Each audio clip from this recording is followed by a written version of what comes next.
Hindi ko alam kung good news o bad news sa'yo to. Bakit? Ano nangyari? Sabihin mo na kasi. Lester, buntis ako. Tignan mo. Nagpiti ako kanina.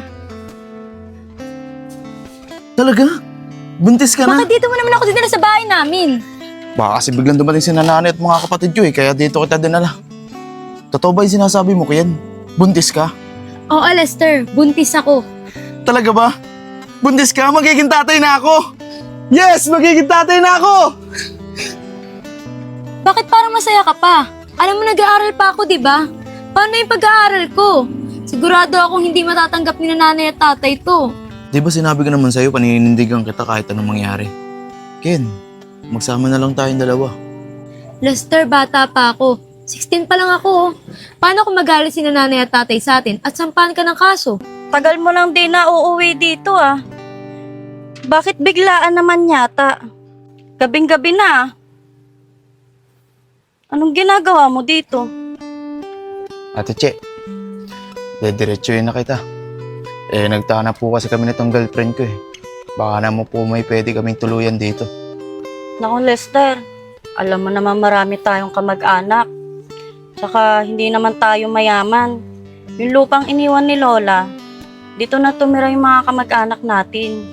Bakit nga ba mahal kita kahit di pinapansin ang damdamin ko? Di mo man ako mahal, eto pa rin ako nagmamahal ng tapat sa'yo.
Ano ba ba itong ginagawa ko?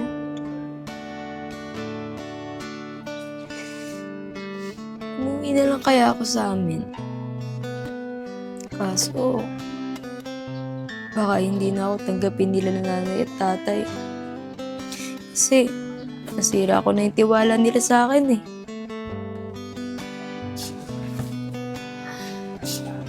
Anak, sorry Kung sa paglabas mo, di magandang buhay ang madadatnan mo. Pero huwag kang mag-alala. Nalabas si nanay para sa'yo.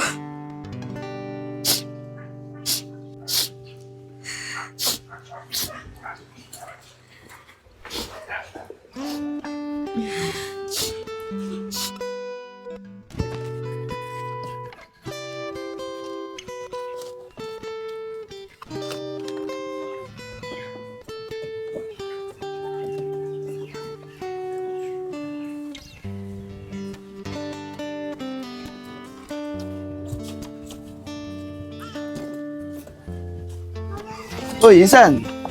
Mukhang busy ka. Baka pwede ako magtanong. Oo naman, San. Ano ba yun? Baka pwede akong umextra dito sa shop mo. Wala kasi akong alam na trabaho Alam mo naman, di ako nakapagtapos ng pag-aaral. Tapos yung mapapangasawa ko, masyado pang bata. Kaya, nagtigil muna siya sa pag-aaral para makapagsama kami. Sana mapagbigyan mo ako, pinsan. Huwag kang mag-alala, pinsan. Sisipagan ko na lang. Mapala yun, San. Sakto, nangangailangan ako ng tao dito sa shop. Ako lang kasi mag-isang gumagawa dito. Pero insan, ang kailangan kong masipag. Tsaka, pulido gumawa. Pag kailangan i-deliver sa araw na yun, kailangan i-deliver natin. Pag hindi natin naayos yun, pagagalit mga customer sa atin. Sige pinsan, ituro mo na lang sa akin yung mga dapat kong gawin. Huwag kang mag-alala. Masipag naman ako at madali ako matuto. Sige insan, ikaw na bahala dito. Ikaw na bahala magpasok ng mga wiring dyan. May gagawin pa akong isa eh. Sige pinsan, ako na bahala rito.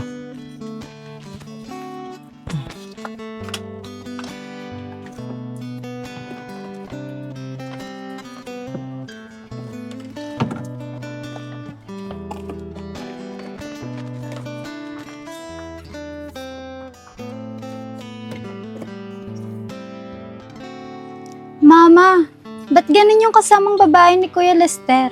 Parang napakabata pa, nag-asawa ka agad. Naku, mukhang malandi nga, kaya hindi nakakapagtaka kung mabubuntis ng maaga. Bakit kasi pinayagan mo tumira dito sa atin yun, Mama? Ang sikip-sikip na nga dito sa lugar natin, nadagdagan pa ng babaeng malandi. Baka mamaya hindi na yan umalis dyan, ha? Okay lang, kahit di sila umalis, di naman libre pagtira nila. Sisingilan ko sila ng upa. Ano akala nila? Libre ang pagtira nila dito. Sa panahon ngayon, wala nang libre. Ano sila, siniswerte?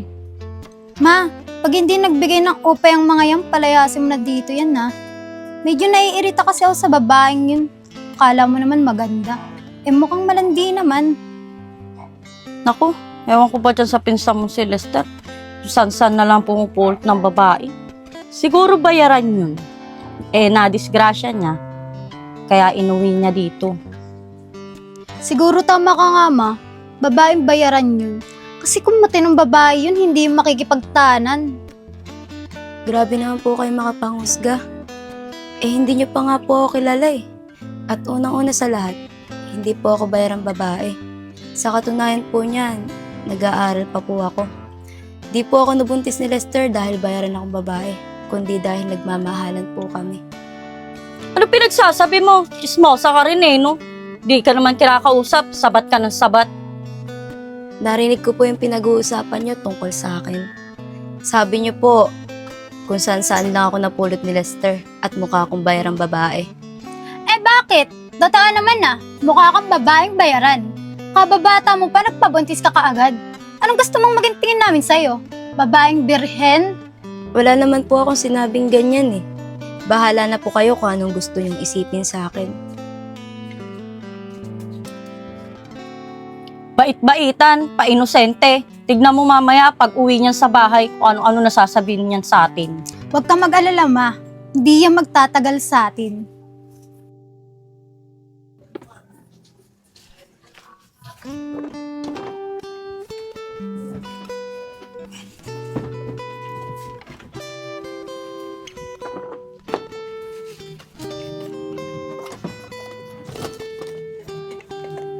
Oh, pinsan. Nagawa ko na lahat ng mga pinapagawa mo sa akin. Buti naman insan. Sige, pwede ka na umuwi. Pinsan, nakakayaman magsabi. Pwede ba akong magtanong?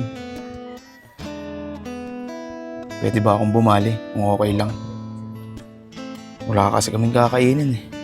Insan, hindi pa natin nade-deliver yan eh. Kaya wala pa akong hawak na pera. Pinsan, kahit magkano lang, para lang makaraos kami ngayong gabi. Mahawa ka na oh. Sige, papayaran ko muna sa'yo itong hawak ko. Oh, ito 100. Pagkasyahin mo muna.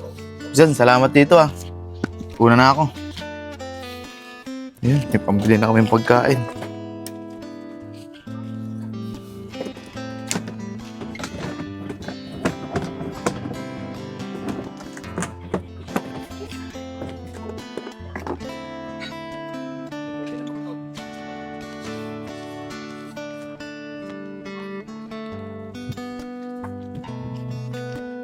Ay, nakalimutan ko pala yung cellphone ko. Balik muna ako dun.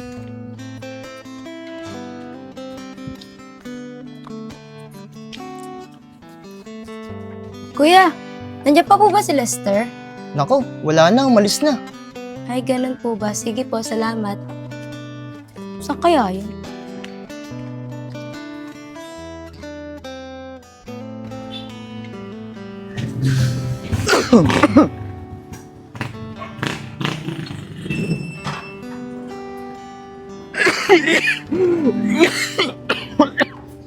Mukhang marami yata ko nalang naalikabok sa ginagawa namin washing machine ah. At sa dibdib ah.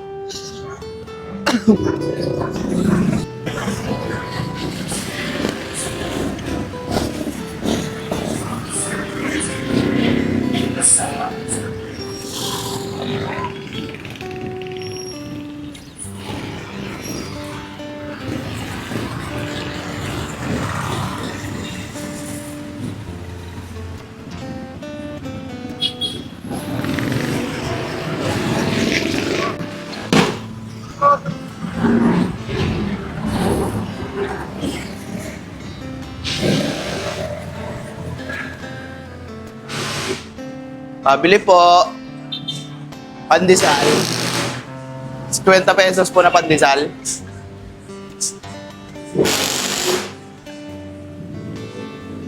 Yun, bagong luto, mainit-init pa. Sigurado matutuwa ang asawa ko nito.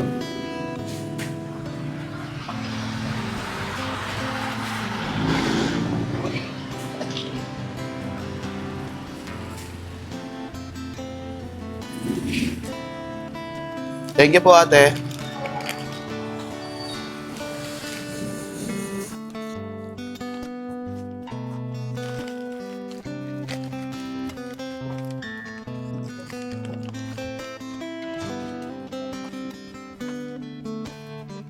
My loves, nakadiskarte ako ng pagkain. Ano ba yan? Pandesal. Sige, pwede na yan. Tara, kain na tayo. Sarap yan.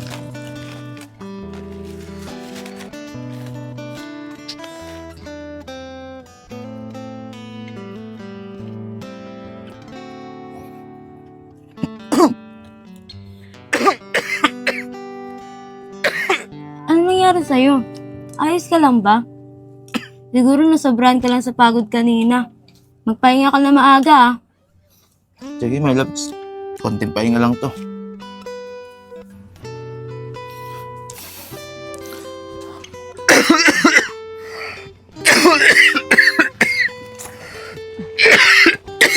Maglalatag muna ako para makapagpahinga ka na.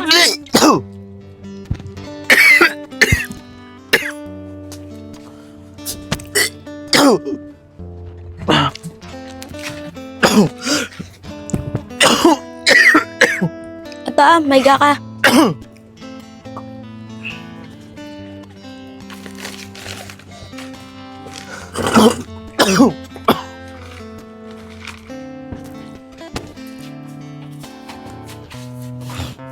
Sakit ang dibdib ko. Alisin mo yung sombrero mo, tutulog ka may sombrero.